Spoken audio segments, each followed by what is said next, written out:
자, 하나님 말씀 베드로후서 1장 20절 21절 말씀입니다. 자, 읽겠습니다. 너희는 먼저 이것을 알아야 한다. 곧 성경의 모든 예언은 자기 마음대로 해석해서는 안 된다는 것이다. 예언은 언제나 사람의 뜻을 따라 나온 것이 아니라 오직 성령의 감동하심을 받은 사람들이 하나님께 받아 말한 것이기 때문이다. 아멘. 자, 오늘은 성경의 무호성을 믿지 않는 자유주의 신학의 이 성경론에 관한 세 번째 시간으로 성경을 정확무오한 하나님의 말씀으로 믿지 않고 성경은 인간의 말과 하나님의 말씀이 섞여 있다고 보는 주장, 특별히 신복음주의의 성경관에 대해서 우리가 알아보겠습니다. 자, 여러분, 먼저 제가 한 가지 예를 들어보겠습니다. 여러분, 만약에 어떠한 사람이 여러분 앞에 계약서를 한 장 딱 내놓고 이렇게 말했다고 쳐요. 자, 여기 이 계약서에 있는 내용은 물론 내용에 있어서는 중요하지만, 내용에 있어서는 정확하지만 날짜나 장소 같은 사소한 부분에 있어서는 오류가 있을 수 있습니다. 만약에 이렇게 말했어요. 그럼 여러분은 어떻게 생각하시겠어요? 네, 뭐 중요한 내용만 맞으면 되죠 하고 그냥 계약을 진행하나요? 아니면 만약에 그 문서에 이렇게 써 있다고 한번 해봅시다. 이 종이에 2026년 오늘이 며칠이요? 8월 18일에 당신에게 1억을 지급하겠습니다 라는 글이 딱 써 있어요. 그런데 이렇게 덧붙여 있어요. 이 1억을 지급하겠다는 거는 정확하지만 날짜나 그 외의 내용에 있어서는 틀릴 수 있습니다. 이렇게 한다면 여러분은 어떻게 생각하시겠어요? 그 문서를 신뢰할 수 있습니까? 또 여기에서 그럼 중요한 내용은 무엇이고 그 외에 어떤 거는 중요하지 않고를 구분할 수가 있어요? 아니죠. 문서에 있는 내용 전체가 다 중요한 거죠. 성경에 대해서도 마찬가지입니다. 어떤 학자들은 이렇게 말해요. 성경은 구원에 관한 한 무오한 하나님의 말씀이다. 하지만 역사나 과학, 지리, 숫자 같은 부분에 있어서는 오류가 있을 수 있다. 인간 저자의 한계 때문이다. 이렇게 말하는 학자들이 있습니다. 자, 그럼 여기서도 똑같이 물을 수가 있어요. 그럼 성경에서 어떤 것이 구원에 관한 말씀이고 어떤 것은 구원과는 관련 없는 말씀이라고 누가 구분할 수 있는가? 그걸 어떻게 구별 지을 수 있냐? 그리고 또 그 구별을 누가 결정할 수 있냐? 이러한 질문이 나올 수 있겠죠. 이렇게 성경에서 구원과 관련된 것, 그리고 구원과 관련되지 않은 부분들을 나눠서 생각해서 구원에 관한 것만 정확하다라고 말할 경우에 결국에 그러면은 시간이 지나면 성경 전체를 어떻게 생각하게 됩니까? 결국 성경 전체를 신뢰할 수 없는 쪽으로 나가게 되는 것입니다. 그리고 이것이 오늘날 신복음주의 진영에서 성경을 바라보는 입장입니다. 우리가 지난 시간에 우리가 신정통주의의 성경관에 대해서 알아봤었죠. 그렇다면 신복음주의는 뭘까요? 예전에 우리가 작년에 문병우 교수님께서 쓰신 WEA 신학 비판에 대해서 우리가 같이 살펴본 적이 있었죠. 그때 신복음주의에 대해서 우리가 잠깐 배웠었습니다. 마찬가지로 신복음주의 앞에 신자가 붙었다고 해서 절대로 복음주의에서 더 발전되거나 더 개선된, 더 온전한 복음주의로 착각하면 안 된다는 것을 여러분 아셔야 됩니다. 오히려 신복음주의는 정통 복음주의에서 변질된 것이 바로 오늘날 신복음주의입니다. 교리에 있어서도 엄밀하지 않고 문화와 타협한 정통에서 벗어난 복음주의. 그럼 이 신복음주의는 어떻게 등장하게 됐습니까? 19세기의 자유주의 신학은 성경을 점점 더 인간의 종교 문서로 대하기 시작했었습니다. 그래서 성경에서 기적을 제거하고 그리스도의 신성을 약화시키고 그리스도의 유일성, 그리고 또 성경의 역사성을 의심하면서 성경을 그저 한낱 인간의 다른 고대 저작과 같은 똑같은 수준에서 성경을 연구하려고 했었다고 말씀드렸었죠. 여기에 맞서서 20세기 초에 보수적인 교회들은 교파를 넘어서서 근본주의라는 큰 이름 아래 같이 연합 전선을 펼쳤었습니다. 그래서 이 연합에 공통적인 교집합이 있었는데 그것은 바로 성경은 하나님의 말씀이다라는 이 진리만은 공유하고 있었어요. 그래서 함께 연합해서 그 당시에 이 자유주의의 도전에 맞서서 성경의 영감과 성경의 권위를 굳게 고수하고자 했었습니다. 그런데 시간이 지나면서 보수주의 진영 내에서도 점차 여러 가지로 서로 다른 견해들이 등장하게 된 거예요. 예를 들면 더 좁혀져서 그럼 성경의 무호성이란 정확히 무엇인가? 그리고 또 성경의 모든 말씀들이 다 똑같이 무호하다고 볼 수 있는가? 그리고 구원에 관한 내용 말고도 그 외에 성경에 기록된 역사적 사실이나 어떤 과학적 진술들도 똑같이 무호하다고 볼 수 있는가? 또 성경에는 해석하기 어려운 어떤 난제들과 모순처럼 보이는 부분들이 있는데 그것들은 어떻게 설명할 것인가? 이러한 세부적인 사항들에 있어서 그 보수적인 그 연합 안에서도 조금씩 이제 의견들이 갈리고 다양한 질문들이 나오기 시작한 거예요. 그래서 그런 논쟁 속에서 20세기 중반에 대략 한 1940년경쯤에 복음주의 내부에서 신복음주의가 등장했습니다. 지난 시간에 신정통주의가 자유주의에 대한 반작용으로 나온 거라면 신복음주의는 근본주의에 대한 반작용으로 나왔다고 볼 수가 있어요. 이들은 신복음주의자들은 그러니까 그거예요. 근본주의가 너무 폐쇄적이라는 거예요. 근본주의가 물론 기독교의 중요한 진리를 지키려고 고수하는 거는 잘하지만 너무 학문적으로 고립되고 또 무식하고 사회적으로도 지나치게 너무 폐쇄적으로 간다. 한마디로 너무 근본주의 꼴통 같다라는 거죠. 그러니까 우리는 좀 더 근본주의의 교리적인 보수성은 유지하되 현대사회와 적극적으로 대화해야 된다.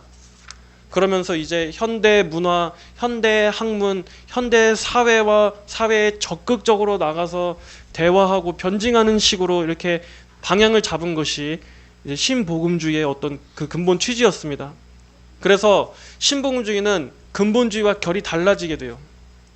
기존의 근본주의는 어떤 노선이었냐면 우리는 성경의 권위를 지키기 위해서 현대주의의 신학과는 절대 타협하지 않는다. 딱 이 노선이었다면 신복음주의는 성경의 권위는 지키되 현대 학문과 대화하면서 복음을 변증하자. 약간 방법론이 다르죠. 이 신복음주의의 대표적인 인물로는 칼 헨리, 그리고 또 해럴드 오켄가, 또 유명한 빌리 그레함, 또 존 스토트, 에드워드 카넬과 같은 인물이 이게 크게 신복음주의라는 카테고리 안에 유명한 인물들이에요. 그래요. 이렇게 기존의 근본주의와 같이 너무 이렇게 지키는 입장에서만 있는 것과 달리 적극적으로 그 사회의 복음을 변증하고 대화하고 하려는 것 자체가 나쁘다고는 할 수 없어요. 필요한 겁니다. 중요한 거예요. 그런데 문제는 이들부터가, 이 신복음주의자들 자신들부터가 우선 애초에 확고한 성경의 무호성을 믿지 않는 사람들이었어요. 조금 넓은 성경관을 갖고 있는 사람들이었습니다. 보수적이긴 하지만은 아주 정통적이고 좁은 그러한 입장은 아니었고 그냥 보수적이지만 넓은. 근데 애초에 그러한 성경관을 갖고 있는 사람들이 현대 학문과 대화하는 그런 과정에서 오히려 역으로 자신들의 성경관 자체가 영향을 받게 돼버렸다는 것입니다. 물론 말을 좀 신중하게 해야 될 필요가 있습니다. 신복음주의 진영에 있다고 해서 다 동일한 성경관을 갖고 있고 다 성경의 무호성에 대해 느슨하다라는 것은 아니에요. 신복음주의권 내에도 분명히 성경의 권위와 영감을 강하게 고수하던 사람들이 분명히 있었습니다. 하지만 그럼에도 불구하고 점점 현대로 올수록 신복음주의 진영 안에 있는 사람들의 일반적인 성경관은 어떤 성경관을 대부분 갖고 있느냐. 물론 첫 번째 전제로 이들도 성경이 하나님의 말씀이라는 것은 인정합니다. 자유주의 신학처럼 아예 노골적으로 성경은 하나님의 영감받은 계시가 아니고 인간이 쓴 책이다 이렇게 보지는 않았어요. 오히려 거기에 맞서서 저항했었습니다. 그리고 성경을 하나님의 계시고 우리의 모든 기독교 신앙의 가장 높은 최종적인 권위라고 보는 이런 기본적인 신앙 고백에는 당연히 다 동의하고 고백했어요. 그런데 문제는 무호성에 있어서는 정통 개혁주의 신학과는 달랐다는 점입니다. 개혁주의는 성경은 하나님께서 영감하신 말씀이므로 오류가 없다 이렇게 고백해요. 즉 성경의 핵심 내용에는 오류가 없다 정도가 아니라 성경이 주장하는 모든 것에 있어서 오류가 없다라는 게 정통 개혁주의 신앙 고백이에요. 그런데 신복음주의는 여기서 좀 어떻게 다르냐? 성경의 무호성에 있어서 그거를 제한시키는 거예요. 부분적으로만 제한시킵니다. 예를 들어 성경은 구원에 관한 진리에 있어서는 오류가 없다. 그렇지만 역사나 과학, 지리나 연대 같은 부분에 있어서는 오류가 있을 수 있다. 이런 식으로 성경 무호성 제한적으로 말하는 것입니다. 그러니까 성경은 무호한 하나님의 말씀이다 라고 강하게 주장하기보다는 여기에 있어서 이상하게 소극적이라는 거죠. 그렇게 강하게 딱 주장하진 않고 성경을 구원에 관해서만 하나님의 말씀이고 그 외에는 오류가 있는 것처럼 뭔가 소극적으로 말해요. 왜 그럴까요? 왜냐하면 지금 시대에 그렇게 말하면 무식해 보이니까. 창세기의 역사성을 그대로 믿고 말하면 오늘날의 과학, 어떤 지성인들에게 무식한 꼴통 근본주의자처럼 보이니까 그렇게 주장하지를 못하는 거예요. 그리고 실제로 지금은 현대 기독교인들조차도 성경에 대해서 이런 식의 태도를 갖는 게 뭔가 더 합리적이고 더 지적인 신앙처럼, 더 고상한 신앙처럼 생각하는 경향들이 있습니다. 왜 그렇게 됐을까요? 왜냐하면 현대 크리스찬들은 성경보다는 이 시대의 과학적 상식을 더 객관적으로 믿기 때문입니다. 교회에 다니는 사람들조차도요. 우리는 어릴 때부터 그렇게 배우지 않습니까? 과학은 의심할 수 없는 객관적 진리고 종교나 기독교 신앙은 과학과 같은 객관적 사실보다는 어떤 개인의 신앙이나 어떤 종교적 해석, 가르침, 교훈 정도로 여기지 성경을 객관적인 진리라고 믿지 않아요. 그걸 딱 확신을 갖고 자신 있게 고백하기를 꺼려하는 시대입니다. 그렇게 믿으면 스스로 생각하기에도 너무 극단적이고 과격하고 무식하다고 보이니까 이렇게 성경을 적당하게 신앙적 영역으로만 딱 취하고 성경에서 말하는 과학적인 부분은 그냥 그건 종교적인 거야 라고 얘기해서 이렇게 구분해서 나눠서 믿는 거를 지성적인 믿음이라고 생각하지 않습니까?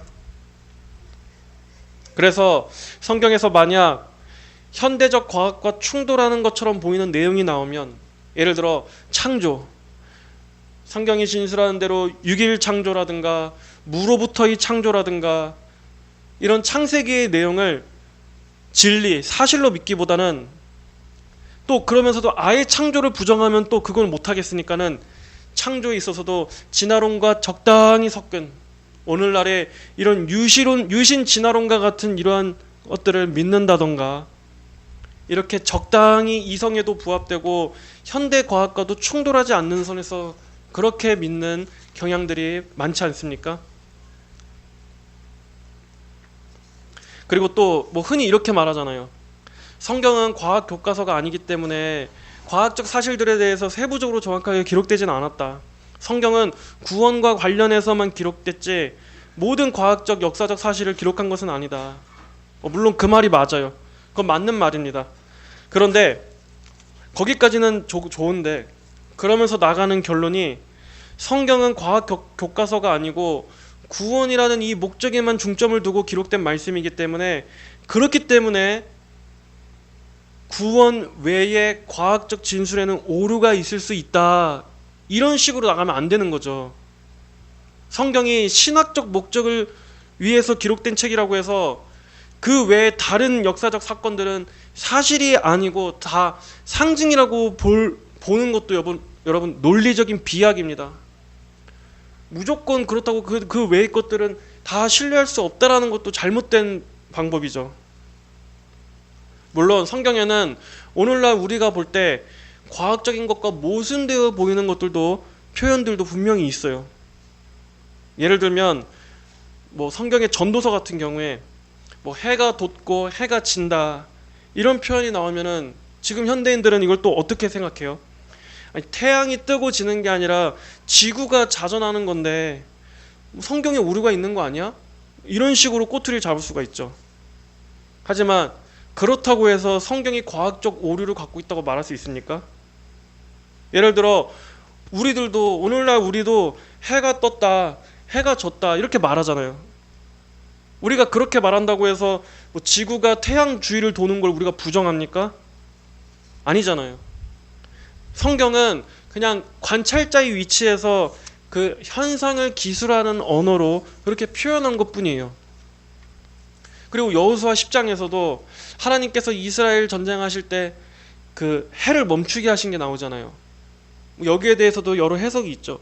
어떤 신학자들은 그건 과학적으로 절대 불가능하니까 이건 그냥 하나님께서 유독 그 날의 낮의 길이를 길게 하신 거를 그냥 그 당시 표현으로 이렇게 문학적으로 써놓은 거다 이렇게 보는 해석도 있어요. 그리고 또 전통적 해석에서는 하나님께서 실제 초자연적으로 지구의 공전을 멈추신 것이라고 보기도 합니다. 물론 하나님께서 그걸 어떤 물리적인 방식으로 역사하셨는지 우리가 정확히 알지는 못해요. 우리가 모르는 것도 인정해야 됩니다. 하지만 하나님은 어떤 분이에요? 하나님은 이 자연 법칙을 제정하시고 또 자연 법칙을 초월해서 역사하실 수 있는 분이시잖아요. 하나님께서 필요하실 때는 자연계에 특별히 역사하실 수 있는 것도 우리는 또 믿습니다. 이게 그러면 과학적인 것과 충돌하는 게 아니냐 이런 식으로 말한다 할지라도 하나님은 자연 법칙을 초월하실 수 있는 전능하신 창조주 하나님이에요. 만약에 이거를 의심하면 그럼 창조는 어떻게 믿겠어요? 이거를 우리가 이 말씀대로 우리가 이거는 과학적으로 불가능해 라고 우리가 믿어버리면 여러분 그러면은 창조는 어떻게 믿습니까? 하나님이 지구를 멈추시면 멈출 수 있는 거죠. 이걸 못 믿으면은 그럼 출애굽 때 바다가 갈라지는 건 어떻게 믿고 예수님이 물 위를 걸으시는 건 어떻게 믿고 예수님이 부활하시는 건 다 못 믿죠. 성경에 이런 거 다 못 믿죠. 성경이 이렇게 말한다고 해서 이건 비과학적이다라고 할 게 아니라 그만큼 하나님께서는 창조주시기 때문에 자연 법칙의 포로가 아니라 전능하신 창조주라는 것을 성경은 증거하고 있더라고. 우리는 이런 건 또 믿음으로 믿는 거예요. 또 그 밖에 오늘날 과학과 모순되어 보이는 성경의 표현들은 또 뭐가 있을까요? 예를 들면 사무엘상 2장 8절에 땅의 기둥이 여호와의 것이요 여호와께서 세계를 그것들 위에 세우셨도다. 이거 보면 마치 땅이 어떤 기둥 위에 세워진 것처럼 그렇게 읽히죠. 또 욥기 26장 7절에 그가 땅을 아무것도 없는 것 위에 매다시며 땅이 무슨 둥둥 떠다니는 것처럼 이 말씀들을 보면 어때요? 우리 관점에서 보면은 실제 땅의 기둥이 어디에 있고 땅이 뭐 매달려 있고 이런 것들도 다 비과학적으로 보이지 않습니까? 하지만 그렇다고 해서 성경이 과학적 사실과 모순되는 걸 말하고 있나요? 아니죠. 이 말씀은 하나님께서 이 세계를 붙들고 계시다라는 걸 하나님이 유지하고 계신다라는 걸 시적으로 표현한 거예요. 그렇다고 해서 이렇게 하고 있다고 해서 이게 거짓이 되는 건 아니죠. 성경은 이렇게 비과학적인 진술로 말하는구나. 그러므로 성경은 거짓이 있다. 구원에 관한 것 외에 이러한 것들은 다 신뢰할 수 없다. 이렇게 보는 것도 아닌 거잖아요. 예를 들어 이사야나 시편 같은 데서도 하나님께서 하늘을 펴셨다. 휘장같이 천막을 같이 펴졌다. 이러한 표현들을 볼 때도 성경이 하늘을 천막이라고 말한다. 이렇게 안 보잖아요. 우리는 이것을 하나님께서 창조하신 그 광대하신 어떤 능력, 주권, 그거를 비유적으로 말한다고 이렇게 보지 않습니까?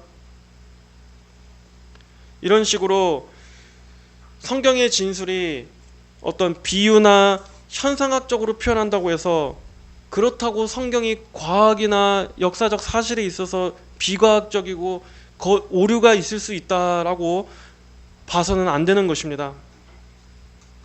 그 밖에 노아의 홍수나 요나의 큰 물고기 같은 내용들, 또 특히 구약의 창조와 같은 내용들을 성경의 진술 그대로 믿는 게 오늘날 우리의 눈으로 볼 때는 무식해 보이고, 또 그렇게 말하면은 현대 지성인들하고는 대화가 안 되니까 자꾸 어떻게 가게 돼요? 성경의 권위를 자꾸 그 시대 인간의 합리적으로 인간의 판단에 맞게 협상을 자꾸 한단 말이에요. 그러니까 성경 자체는 하나님 말씀인데 구원에 있어서만 오류가 없는 하나님의 말씀이다. 이런 식으로 가는 게 여러분 신복음주의입니다. 그리고 지금 대부분의 기독교 방송 같은 데서는 다 이런 정도의 성경관을 갖고 있다고 봐도 크게 과장되는 얘기는 아니에요. 여러분 뭐 기독교 방송, 기독교 채널 이런 데 유명한 기독교 교수 중에 성경의 창조론을 그대로 믿고 진술하는 유명한 기독교 교수가 뭐 방송에 나오는 거 보셨습니까? 대부분의 유명한 사람들, 대부분의 어떤 대중적인 인기를 얻는 그런 사람들은 유신 진화론과 같이 이렇게 적당히 현대 사람들의 입맛에 맞춘, 사실 이 창조와 진화는 서로 전혀 양립할 수 없는 것임에도 불구하고 그렇게 해야 사람들한테 무식하다는 소리 안 들으니까 어떻게든 인간의 학문에 끼워 맞춰서 유신 진화론과 같은 변종을 만들고, 또 사람들은 그걸 또 믿고 받아들이고 또 좋아하는 겁니다. 그래서 신복음주의는 참 교묘한 거예요. 대놓고 성경의 영감을 부정하지는 않지만 성경을 하나님의 말씀이라고 믿고 말하기도 하지만 그 의미가 전통적인 방식에 있어서 성경의 영감과 무호성을 믿지는 않는다는 점에서 참 교묘한 것입니다. 신복음주의자 중에 에드워드 카넬이라는 인물은 이런 식으로 주장했습니다. 성경이 하나님의 말씀이라는 것은 인정하지만 성경의 영감과 무호성을 전통적인 방식으로 단순하게 설명하는 것은 충분하지 않다. 한마디로 성경의 권위는 인정한다는데 그렇다고 성경의 모든 진술이 다 무호하다고 인정하는 것은 다른 얘기다. 그 말을 하는 거예요. 말이 복잡하죠. 항상 이래요. 원래 진리는 명쾌하고 단순한 건데 항상 이런 사람들은 말을 복잡하게 꼬고 딱 자기가 믿는 바를 명확하게 얘기를 안 해요. 항상 보면. 또 신복음주의 진영의 다니엘 풀러 같은 인물은 성경의 무호성에 대해서 아주 제한적으로 말했습니다. 성경이 우리를 구원에 이르게 하는데 필요한 내용에는 오류가 없지만 구원과 직접적으로 관계되지 않은 역사나 과학적 내용에는 오류가 있을 수 있다라는 식으로 말해요. 예를 들어 예수님의 십자가 같은 거는 무호하지만 어떤 질이나 역사나 숫자, 또 과학적으로 자연계에 관련된 진술에 있어서는 그런 것들은 핵심적인 구원 진리가 아니기 때문에, 그러니까 인간 저자가 쓴 것이기 때문에 당시 이해가 반영된 것이다. 그러므로 오류가 있을 수 있다라는 것입니다. 자, 그래요. 그럼 만약에 이렇게 성경을 보면 문제가 생깁니다. 그럼 어디까지가 구원에 관한 내용인가요? 예를 들어 예수님께서 실제 역사 속에서 태어나셨죠. 자, 그럼 여러분, 예수님이 실제 역사 속에 태어나신 건 역사입니까? 아니면 구원에 관한 내용이에요? 예수님께서 부활하셨죠. 이건 역사입니까? 구원에 관한 내용입니까? 둘 다죠. 예수님의 성육신, 예수님의 부활 둘 다 구원론적이면서도 동시에 실제 역사적 사건이에요. 예를 들어 예수님이 실제 부활하신 게 역사적 사건인지 아니면 그냥 그 부활이 주는 의미, 소망만 우리에게 중요한 거고 실제 그분이 부활하셨는지는 중요한 게 아니다. 성경을 그런 식으로 만약에 읽는다면 여러분 아무 의미가 없는 거잖아요. 다윗 왕이 실제로 존재했는지 안 존재했는지는 역사적인 문제니까 뭐 그거는 오류가 있을 수 있습니다. 그래도 괜찮습니다. 중요한 건 하나님께서 우리에게 구원을 주신다는 신학적 메시지가 중요한 거니까요. 여러분 성경을 이렇게 받아들이면 되나요? 이게 그냥 비본질적인 얘기가 아니죠. 이건 중요한 문제예요. 성경을 이런 식으로 어느 부분에 있어서는 오류가 있을 수 있고 어떤 거는 오류가 없다, 이런 식으로 성경을 읽는 게 굉장히 위험한 겁니다. 여러분, 예수님이 누구의 자손으로 오셨습니까? 다윗의 자손으로 오셨죠.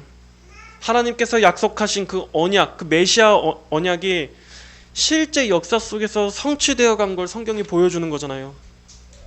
그런데 성경에서 어떤 건 역사고 어떤 건 구원과 관련된 거고 이렇게 딱 구분해서 어떻게 나눕니까?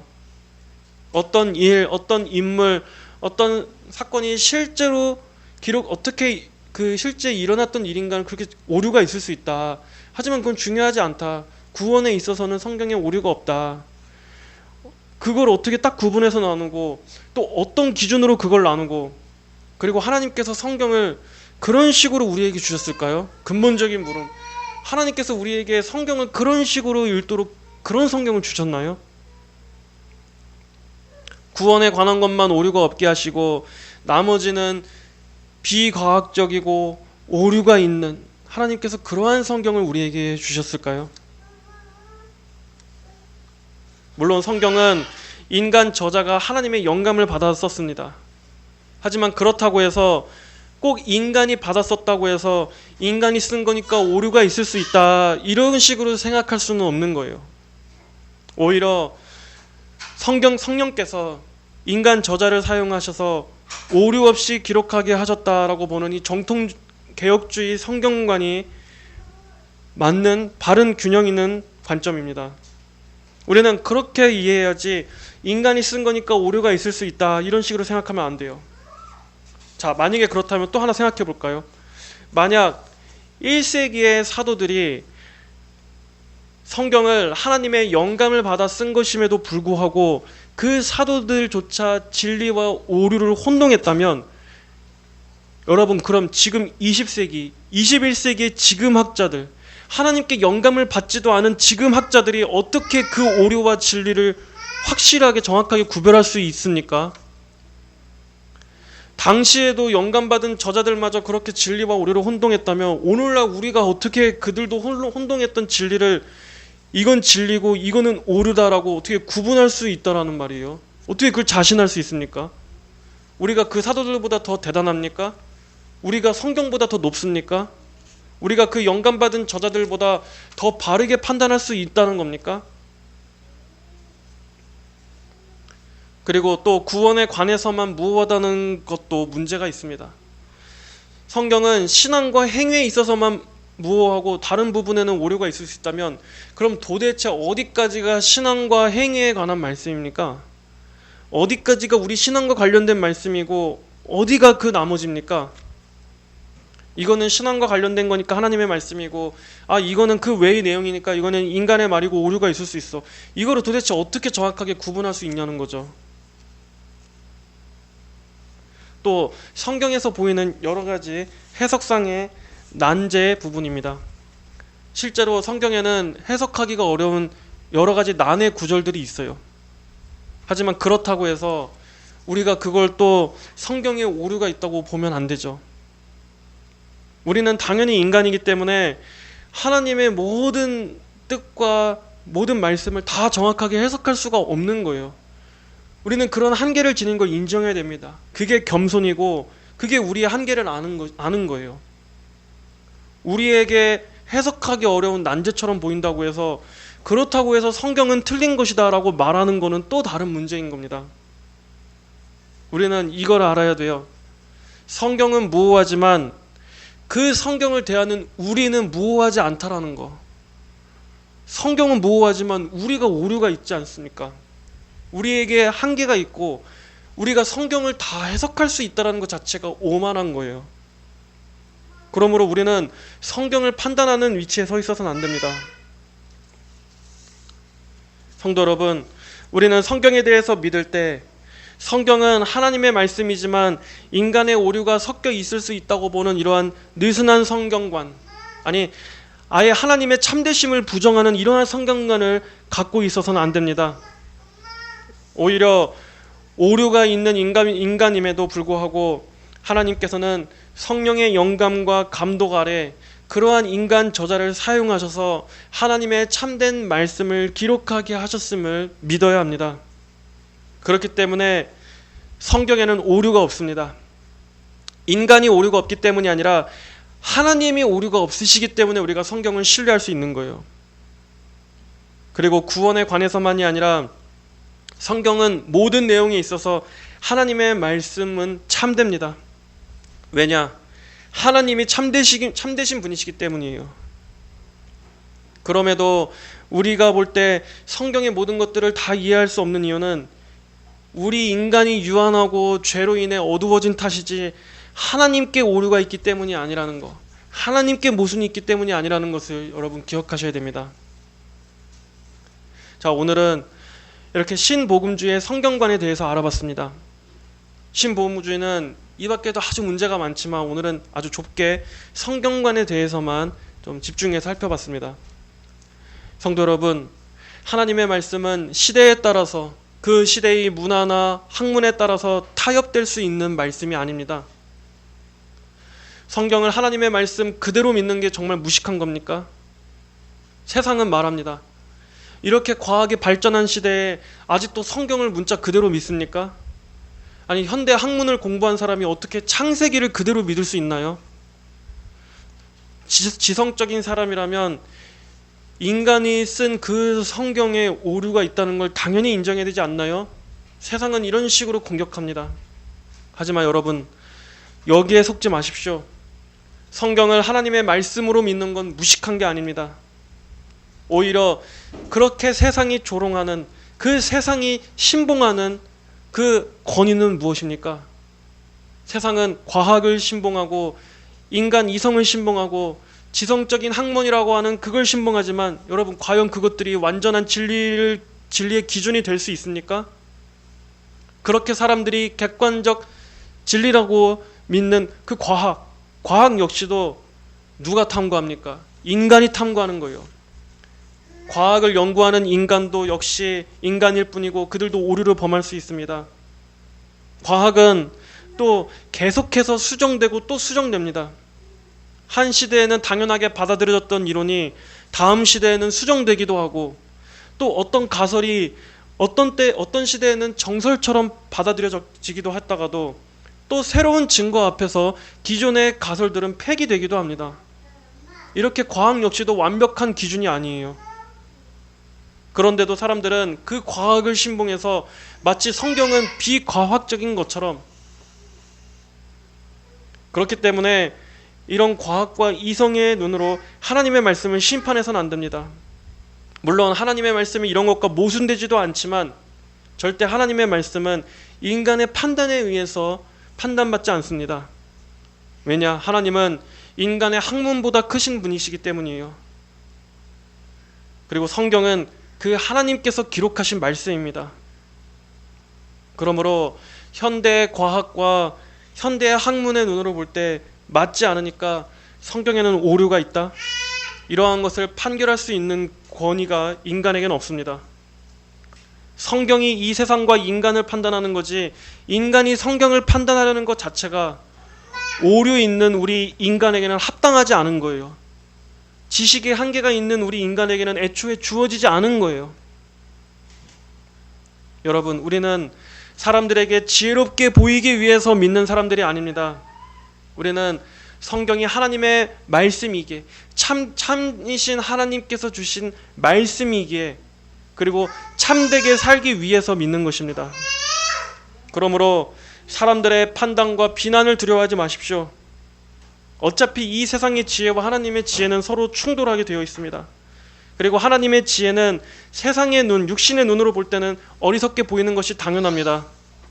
하지만 세상이 어리석다고 해서, 그렇다고 해서 정말 성경이 어리석어지는 것이 아니듯이, 반대로 세상이 지혜롭게 본다고 해서 또 그게 또 지혜는 아니에요.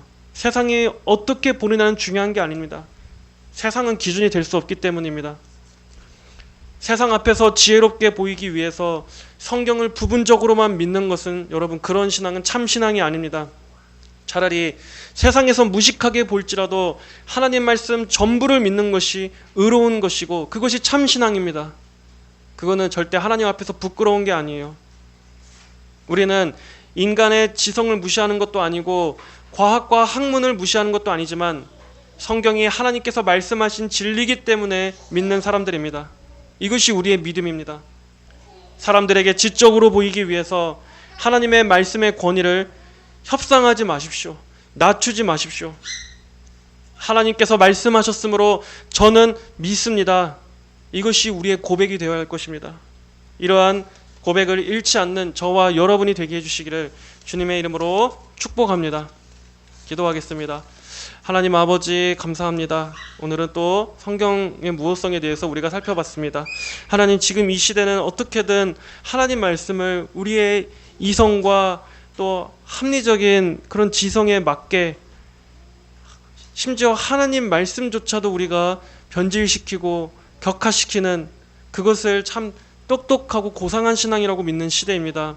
아버지 하나님, 그러나 우리는 세상과 사람들의 기준에 의해서 우리의 믿는 것들을 타협하는 자들이 아니라 오직 성경에 기록된 하나님께서 계시하신 내용대로 믿는 그러한 신앙이기를 원합니다. 하나님, 시대에 따라서 불변하는 진리가 아니라 시대를 초월하여 영원히 불변하는 진리를 주신 그러한 하나님의 말씀을 우리가 끝까지 붙들고 참으로 성경적인 신앙 살아갈 수 있도록 은혜를 베풀어 주시옵소서. 예수님의 이름으로 기도합니다. 아멘.